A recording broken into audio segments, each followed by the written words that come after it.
আসসালামু আলাইকুম ওয়া রাহমাতুল্লাহি ওয়া বারাকাতুহু। আশা করি সকলে ভালো আছেন।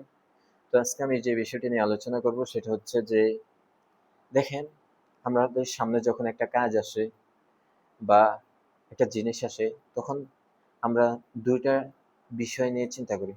হয়তো কাজটা সহজ, নয়তো কাজটা কঠিন।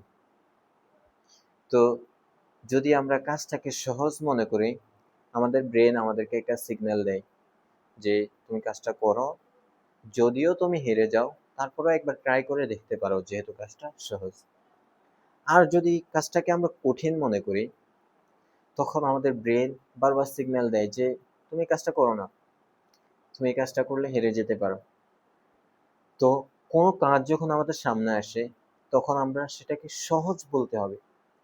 যে আমি কয়েকদিন আগে একটা ভিডিওর কথা বলছিলাম, ওই ভিডিওর মধ্যে সন্দীপ মহেশ্বরী স্যার বলতেছেন যে পৃথিবীর যত কঠিন কাজই হোক না কেন, সকল কঠিন কাজকে তুমি বলো আসান হে, সহজ। প্রত্যেকটা কাজ আমার জন্য সহজ, আমার জন্য সহজ। এটাকে সহজ ভেবেই করতে হবে, তাহলেই আপনি একদিন সাকসেসফুল হবেন। আপনার মনের ব্যথা, দুঃখ সবগুলো একদিন আপনি মন প্রাণ খুলে মানুষের সামনে বলতে পারবেন, যেদিন আপনি সাকসেসফুল হবেন। সেই জন্য আজকেই যে কাজটা কঠিন মনে হয় সেটাকে বলুন সহজ, আবার বলুন সহজ, আবার বলুন সহজ। এভাবেই আপনি জয় করতে পারবেন পৃথিবীকে। ভালো থাকবেন। আসসালামু আলাইকুম।